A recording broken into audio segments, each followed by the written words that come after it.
Hello guys, अगर आपको लगता है कि दिवाली सिर्फ रोशनी का त्योहार होता है तो इस बार आपको पता चलेगा ये त्यौहार अंधेरा भी लेकर आया। क्योंकि इस त्यौहार में जब समीर चौराहे से एक नींबू फलांग कर आया, वैसे ही अपने साथ साथ एक जंगल का अंधेरा लेकर आया और उसका बादशाह शेर सिंह उसके साथ साथ आया। इस दिवाली पटाखे नहीं छूटने वाले थे। इस दिवाली सिर्फ और सिर्फ चिराग जलने वाला था। तो चलिए शुरू करते हैं आज की कहानी, जो एक रियल बेस्ड इंसिडेंट पे है, जो एक दिवाली की रात से शुरू हुई थी। तो वो दिवाली की रात पटाखे आसमान में फट रहे थे, लेकिन घर के अंदर बहुत अजीब सा सन्नाटा था। अम्मी दिल्ली जा रखी थी अपने भाई के घर। घर में सिर्फ पापा और भाई और उसकी छोटी बहन और एक बड़ी बहन थी। भाई का नाम था समीर, बड़ी बहन का नाम था जोया और छोटी बहन का नाम था हुमेरा। हुमेरा का भाई हर रोज़ देर से घर आया करता था। आज भी वो देर से घर आया है और बिना बताए वो छत पे चला गया और फ़ोन पर किसी से बातें करने लगा। खाना भी नहीं खाया। जब वो नीचे आया तो वो डायरेक्ट जाके अपने कमरे में लेट गया। उसने किसी से बात नहीं करी। ऐसा लग रहा था जैसे बहुत ज़्यादा थक गया हो। लेकिन कुछ तो था जो बहुत अजीब था। और उसकी जो बड़ी बहन थी जोया, वो कुछ चीज़ें महसूस कर लिया करती थी। आज वो हुमेरा से बात करते करते बोली, आज समीर कुछ अलग अलग लग रहा है। और जब वो अपने कमरे में लेटा तो वो अक्सर लाइट बंद करके लेटता है। आज उसने लाइट खुलवा ली। तुम्हें आवाज़ लगा के ठीक नहीं लग रहा है वो। हुमेरा ने जवाब दिया जोया को कि हमेशा तुम अपना सिक्स्थ सेंस यूज़ मत किया करो, जो तुम्हें कुछ ना कुछ महसूस कराता है। वो थक गया है तो सो गया है। जोया बोली, नहीं हुमेरा, मुझे 100% लगता है कुछ तो गड़बड़ है आज समीर के साथ। और रात के कुछ देर बाद समीर नींद में बड़बड़ाने लगा, पापा मुझे बचा लो, मुझे कोई मार रहा है। इतनी देर में जोया की आँख खुल गई। उसने पापा को जगाया। पापा समीर के पास गए तो समीर चिल्ला रहा था, पापा कोई मुझे हंटर से मार रहा है। उसकी आंखें बदलती जा रही थीं और आँखों के साथ बस एक खौफनाक चेहरा होता जा रहा था। और एक चिल्लाते चिल्लाते एक बहुत भयानक आवाज़ निकली। वो आवाज़ समीर की नहीं थी, लेकिन समीर के मुंह से निकल रही थी। ऐसा लग रहा था 2-3 लोग बोल रहे हों। बहुत भयानक आवाज़ थी। और वो चीखते चीखते एकदम से शेर की आवाज़ निकालने लगा। जोया ने अपने पापा से कहा, हमें सूफ़ी चचा को बुलाना चाहिए। सूफ़ी चचा घर के सेकंड फ्लोर पे रहा करते थे। वो एक मुस्लिम पीर थे जिन्हें लोग जिन्स और साया वाया के मामले में बहुत माना करते थे। वो सूफ़ी चाचा एक मज़ार से भी जुड़े हुए थे और उनके पास पिया साबिर के मज़ार का एक चिराग भी हुआ करता था, जिसे लोग कहते हैं कि वो चिराग जिसके पास होता है तो उसके पास बहुत ताकत होती है, क्योंकि चिराग के अंदर ही बहुत ताकत होती है।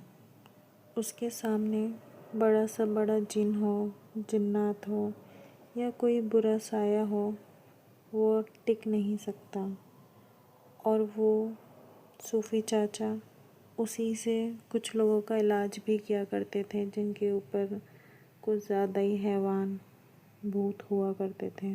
ऐसा हम लोगों ने सुन रखा था, देखना बाकी था। अब पापा उनको बुला के ले आए। सूफ़ी चाचा आए, समीर को देखा और वो फ़ौरन समझ गए कि इसके ऊपर कोई भूत या पलीत चढ़ गया है, और जिसका नाम शेर सिंह था। अब लाइट सारी बंद होती जा रही थी और समीर शेर की तरह चलने लगा था। उसकी आवाज़ भी शेर जैसी निकलने लगी थी और उसके पास से ऐसी स्मेल आ रही थी जैसे मिट्टी की आती है जंगल के। जोया देखती रही और समीर देखते देखते एक शेर बन गया, जिसको देख के सबको डर लगने लगा। मतलब हकीकत वाला शेर नहीं, जैसे कि एक इंसान चारों पैरों पे चलने लगा, उसको प्यास लगने लगी। जब उसको पानी दिया तो उसने उस पानी के गिलास को ज़मीन पर फेंक दिया और फिर उसको चाट चाट के पीने लगा, जैसे कि शेर वगैरह पानी पिया करते हैं। बस ये सब देखकर सब डर गए थे, क्योंकि ये सब चीज़ कोई आम तौर पे होने वाली चीज़ें नहीं थी। लेकिन घर का माहौल भी बहुत ज़्यादा खौफनाक हो गया था। अब सूफ़ी चचा ने समीर से पूछा, तू कौन है, कहाँ से आया है, क्यों आया है? तो समीर बोला कि मैं एक बार एक सितारा देखा हूँ आसमान में, फिर आके बताऊँगा। तो सूफ़ी चाचा ने उसको पकड़ लिया, उसको जाने नहीं दिया, क्योंकि उनके पढ़ाई के हिसाब से ये भूत लोग आसमान पे तारा देखते हैं, सितारा देखते हैं, तो इनकी ना शक्ति बढ़ जाती है। तो फिर समीर कमरे के अंदर बैठा बैठा आसमान को देखने लगा। सूफ़ी चाचा ने उसको पकड़ लिया था। अब उसने सूफ़ी चाचा को धक्का दिया और एक कमरे में जाने लगा। लेकिन जब वो कमरे में जा रहा था ना, तो वो सूफ़ी चाचा के जवाब देते हुए जा रहा था। उसने बोला कि मेरा नाम शेर सिंह है, मैं बहुत सारे जंगलों का राजा हूँ और शेर ना मेरी सवारी है। समीर चलते चलते एक कमरे में दूसरे कमरे में चला गया और उसने बताया कि मैं समीर को नहीं छोड़ूंगा, चाहे कुछ हो जाए, क्योंकि ये मेरे ऊपर बहुत हंसा करता था और यह यकीन नहीं करता था कि हम लोग भी इस दुनिया में हैं, हमारा भी कोई वजूद है। अब मैं इसकी सवारी करूँगा और मुझे दुनिया का कोई भी इंसान रोक नहीं पाएगा। ये कहते कहते वो चला गया। अब सुबह हुई। जोया ने सोचा किचन साफ़ कर लें, क्योंकि किचन बहुत गंदा हो रहा था। फिर जोया ने किचन साफ़ किया, उसको सजाया क्योंकि बहुत वीरान वीरान तो सब कुछ लग ही रहा था। उसने सोचा थोड़ा सा मूड लिफ्ट अप करना चाहिए, तो उसने किचन साफ़ किया। फिर उसने रायता बनाने की तैयारी करी। जब उसने प्याज काटी तो उसको महसूस हुआ कि कोई उसके पीछे खड़ा है। वो रायता बिरयानी के लिए बना रही थी। गोश्त आया रखा था, वो गोश्त काट रही थी। साथ ही साथ उसने प्याज, टमाटर वगैरह सब काटा। जब उसको महसूस हुआ कि कोई उसके पीछे खड़ा है तो वो डर गई और डर में इतनी तेज़ी से काटने लगी कि बस काटते काटते उसकी फिंगर कट गई। जब उसने देखा समीर वाकई पीछे खड़ा है और जो खून उसकी फिंगर से निकल रहा है, उसको देख के समीर एक अजीब सी चमक थी उसकी आँखों में। तो ज़ोया ने जल्दी से समीर को धक्का दिया और वो घर के बाहर भाग गई और बिरयानी का गोश्त ऐसे के ऐसे ही छोड़ दिया, क्योंकि वो बहुत ज़्यादा डर गई थी समीर का चेहरा देखकर। और वो सड़क पर ही अपने पापा का इंतज़ार करने लगी। और जैसे ही पापा आए तो पापा को बताया और वो ऊपर आई।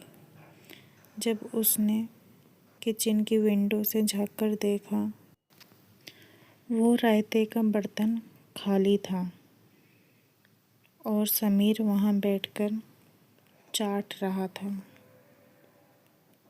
इस हादसे के बाद जैसे कि सब कुछ बदल गया था, सब आउट ऑफ कंट्रोल था।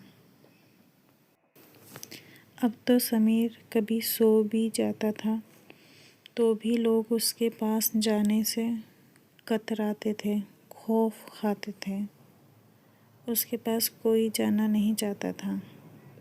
ऐसा लगता था कब वो उठ जाए और कब वो शेर की तरह चिल्लाने लगे, या कब वो किसी पे हावी हो जाए।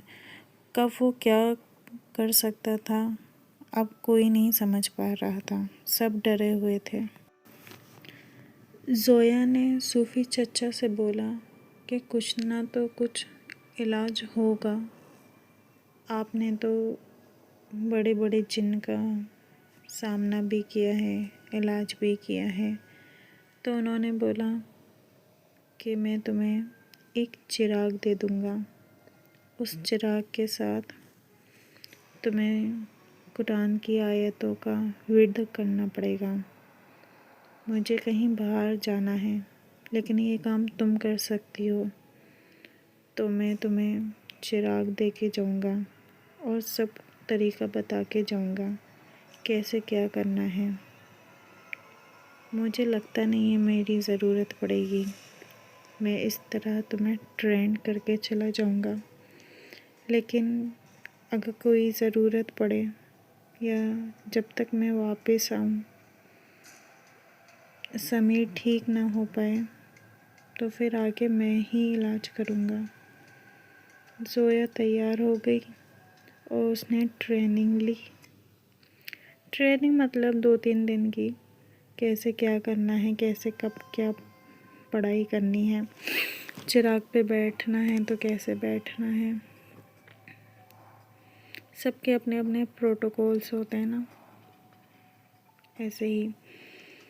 तो फिर सूफ़ी चचा ने सब कुछ हैंड ओवर दे दिया ज़ोया को। अब ज़ोया कुरान की आयतें पढ़ना शुरू करती है और इधर समीर चिल्लाने लगता है, वो लफ्ज़ मुझे जला रहे हैं, मैं शेर सिंह हूँ। ये समीर चिल्लाते चिल्लाते बोला। ज़ोया ने जो चिराग जलाया था वो एक मज़ार का था, जो चिराग साबिर के नाम से मशहूर था।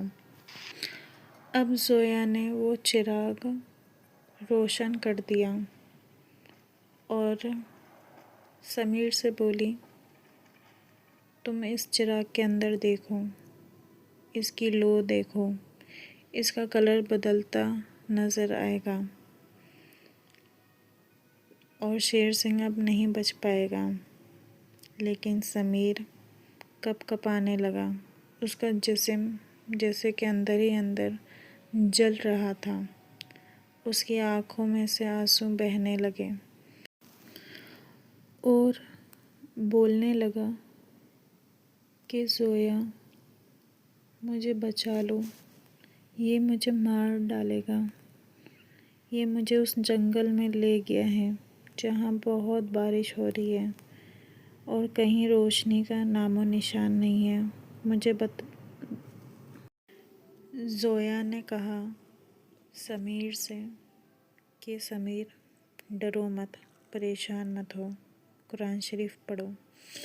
मैं भी पढ़ रही हूँ, तुम भी पढ़ो और देखो, सिर्फ़ और सिर्फ अल्लाह की जीत होगी, तुम्हारी जीत होगी और ये शेर सिंह हार जाएगा। फिर ज़ोया ने और समीर ने दोनों ने मिलकर कुरान की तिलावत करी और शेर सिंह हमेशा हमेशा के लिए भाग गया। फिर ज़ोया ने देखा अब भी समीर का चेहरा और उसकी आँखें ऐसे बात कर रही थीं जैसे आँखों में अब भी जंगल की झलक हो और शायद अब भी फिर वो शेर जैसा चिल्लाना चाहता है। फिर उसको याद आया कि शेर सिंह ने जाते जाते कहा था, भले ही मैं चला जाऊं, लेकिन इसके चेहरे पे एक चमक छोड़ जाऊंगा जो हमेशा याद दिलाती रहेगी कि मैं कभी आया था। और वैसा ही हुआ बिल्कुल। लेकिन अब क्या कर सकते थे, कुछ ना कुछ तो इंसान खोता है तो कुछ पाता है और कुछ पाता है तो कुछ खोता है। लेकिन अब धीरे धीरे सब कुछ ठीक होता जा रहा था। अब दोनों भाई बहन फिर से स्कूल जाने लगे और उस दिन के बाद से समीर के आगे कभी किसी ने शेर सिंह की बात नहीं की, क्योंकि उसको कुछ याद ही नहीं था कि उसके साथ क्या हुआ। फिर भी एक दिन ज़ोया ने उससे पूछ ही लिया कि अब तो समीर सब ठीक है ना। समीर ने मुस्कुरा के कहा, क्या वाकई? अब ज़ोया स्कूल से वापस आई और सोच में पड़ गई कि समीर जिस स्टाइल से मुस्कुराया था या जिस तरीके से उसने कहा था, क्या वाकई सब कुछ ठीक हो गया है, सारी परेशानी ख़त्म हो गई है? क्या वाकई? ये क्वेश्चन अब ज़ोया के बड़े दिल दिमाग में चल रहा था। अगर आप लोगों को लगता है कि शेर सिंह चला गया तो सोचिए फिर से कि रूहें कभी मरती हैं क्या? या जंगल कभी ख़त्म होते हैं क्या? क्या पता शेर सिंह गया ही ना हो या अपने जंगल का साया समीर के ऊपर छोड़ गया हो। कहानी पसंद आई हो तो प्लीज़ लाइक कीजिएगा, शेयर कीजिएगा और कमेंट में बताइएगा और सब्सक्राइब कीजिएगा। और मुझे कमेंट में ये बताइएगा क्या वाकई में कभी कभी आपने भी दिवाली पर चौराहे पर कुछ फलांगा है जैसे इस बार समीर फलांग के आया था? क्या आपके साथ भी कोई फलांग के आया है? सोचिएगा, फिर मुझे बताइएगा कि ये कहानी आपको कैसी लगी।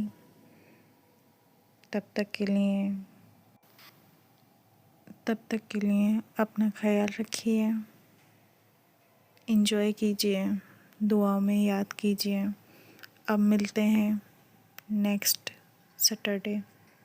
Okay guys, bye bye, take care.